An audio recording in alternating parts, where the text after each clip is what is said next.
ایک ہی کویشچن کیا تھا ایک بچے نے کہ کیا اللہ تبارک و تعالیٰ چاہے تو قیامت میں بے نمازی کو بھی جنت میں داخل کر سکتا ہے؟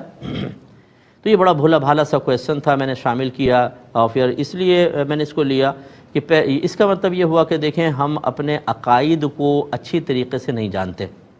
ہمیں اللہ تعالیٰ کی معرفت، اس کی عادات معلوم نہیں ہے کہ عادت الہیہ کیا جاری ہوگی، اس کے لیے ہمیں علم سیکھنا چاہیے۔ بس یہ یاد رکھیے کہ کفر اور شرک، اس میں اگر کوئی شخص حالت زندگی میں توبہ کر لے اللہ تعالیٰ معاف فرما دے گا۔ بہت سے ایسے لوگ تھے جو شرک میں مبتلا تھے، پھر نبی کریم صلی اللہ علیہ وسلم پر ایمان لائے تو ان کا وہ گناہ معاف ہوا۔ لیکن اگر کوئی حالت کفر میں مر گیا، حالت شرک میں مر گیا ہے، اب اللہ نے خود فرما دیا ہے کہ اس کی بخشش مغفرت نہیں ہو سکتی، اسی لیے ایسے کافر اور مشرک کے لیے دعائے بخشش و مغفرت کرنا انسان کو دار اسلام سے باہر کر دے گا۔ اس کی وجہ یہ ہے کہ اللہ تعالیٰ نے قرآن میں صراحتاً فرمایا کہ اللہ تعالیٰ شرک کے علاوہ سب کچھ بخش دے گا، شرک کو نہیں بخشے گا، یعنی جو شرک کرتا ہوا مر گیا پھر زندگی میں تو بخش دے گا، تو اس کو نہیں بخشے گا۔ اور اگر آپ اس کے لیے دعائے بخشش و مغفرت کر رہے ہیں تو اس کا مطلب ہے کہ آپ کا ذہن یہ ہے کہ اس کی مغفرت ہو سکتی ہے، اس کی بخشش ہو سکتی ہے۔ اب یہ جو آپ کا ایک عقیدہ یا آپ کا نظریہ ہوا وہ اللہ کے حکم کے خلاف ہوا،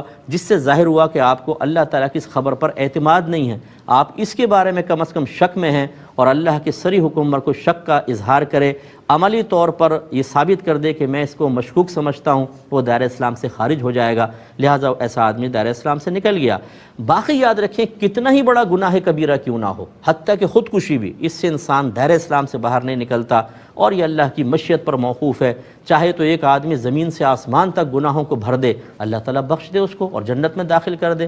لیکن یہ آپ کو ترغیب نہیں دی جا رہی۔ یاد رکھیں کہ بے نمازی کے لیے بہت شدید سزائیں ہیں، اللہ کی مشیت پر موقوف ہے، چاہے تو معاف کر کے جنت میں ڈال دے، اور اگر وہ پکڑ پر آ گیا، وہ بے نیاز ذات ہے، تو اس کا عذاب بہت سخت ہے، بہت شدید۔ تو اس لیے ان باتوں کو معمولی بھی نہ سمجھا جائے، لیکن مطلب اس سے اتنا زیادہ خوف زدہ بھی نہ ہوا جائے کہ اللہ کی رحمت سے انسان مایوس ہو جائے۔ بیلنس قائم رکھنا چاہیے اور عقیدہ سیکھیے۔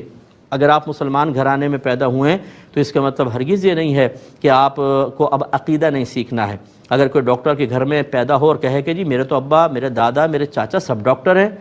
تو میں بھی ڈاکٹر، بھائی یہ کیسے آپ ڈاکٹر؟ آپ پڑھے ہیں، آپ کو سب کچھ وہ کرنا پڑے گا جو آپ کے بڑوں نے کیا، تب کہیں جا کے آپ صحیح ڈاکٹر بنیں گے۔ ہمارے ہاں مسلمان گھرانے میں پیدا ہوتے ہیں، بولتے ہیں استاد مسلمان ہیں،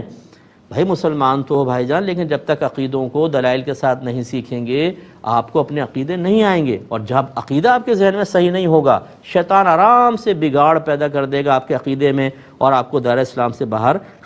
خارج کر سکتا ہے۔